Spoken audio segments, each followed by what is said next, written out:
दोस्तों इस वीडियो में हम लोग देखने वाले हैं टुनटुन की कहानी एंड कौवे की एक कहानी जो कि एक सोने का पेड़ उगाते हैं और काफी ज्यादा गरीबी दूर करते हैं। तो चलिए वीडियो को स्टार्ट करते हैं। वीडियो का लिंक हमारे डिस्क्रिप्शन में दिया हुआ है। अलू कौवा अपने खेत में आम की खेती करता था। आम बेचकर उसे अच्छी कमाई हो जाती थी, जिससे उसका पूरा परिवार खुशी से अपना जीवन बिता रहा था। एक दिन टुनटुनी अपने पति से कहती है, अरे पिंकी के बापू, मैं सोच रही थी इस बार नए साल भी अपने बच्चों को लेकर कहीं बाहर घुमाने चलते हैं। हाँ पिताजी, मेरी सारी सहेलियां नए साल की पार्टी मनाने शहर जा रही हैं। आप भी हम लोगों को लेकर शहर चलिए ना।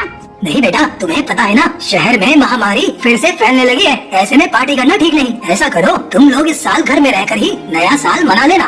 तब तक आप लोग कमेंट में बताएं 56 into 6 कितने होते हैं।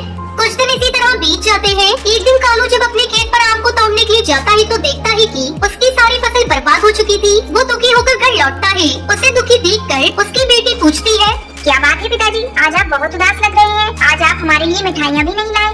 हाँ जी, आज ऐसी कौन सी बात हो गई, पहले कभी आपको इतना उदास और दुखी नहीं देखा।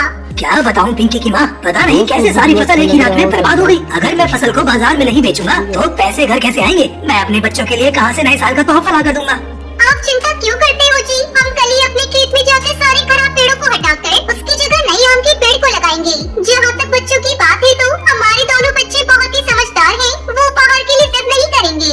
अगले दिन कालू और टुनटुनी खेत पर जाकर खेत से सारे खराब पौधे उखाड़ रहे थे। तभी उन्हें पौधों के बीच में एक पक्षी कराहता हुआ मिला। अजय सुनते हो जी, जल्दी इधर आओ। ये देखो, यहाँ एक पक्षी घायल पड़ा है, लेकिन अभी भी उसकी सांसें चल रही है। कालू और टुनटुनी दोनों उस पक्षी की देखभाल करने लगते हैं। थोड़ी देर बाद उस पक्षी की हालत में कुछ सुधार होता है और वो पक्षी एक परी में बदल जाती है।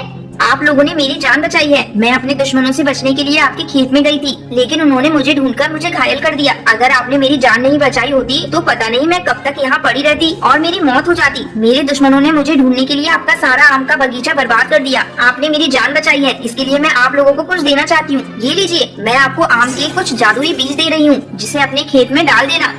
टुनटुनी को बीज देकर वो परी वहाँ से गायब हो जाती है। दोनों पति पत्नी आम के बीज को अपने खेत में डाल देते हैं। अगले ही दिन उनके खेत में आम के पेड़ों पर सोने के आम आ जाते हैं, जिसे देखकर कालू और टुनटुनी बहुत खुश होते हैं। कालू आमों को सुनहर को बेचने के लिए चला जाता है। इस तरह जादुई आमों की खेती करके कालू का पूरा परिवार खुशी खुशी नया साल मनाता है। दोस्तों आपको इसी तरह की स्टोरी वीडियो देखने के लिए हमारे चैनल को सब्सक्राइब कर लीजिए और बेल आइकन ऑन कर दीजिएगा।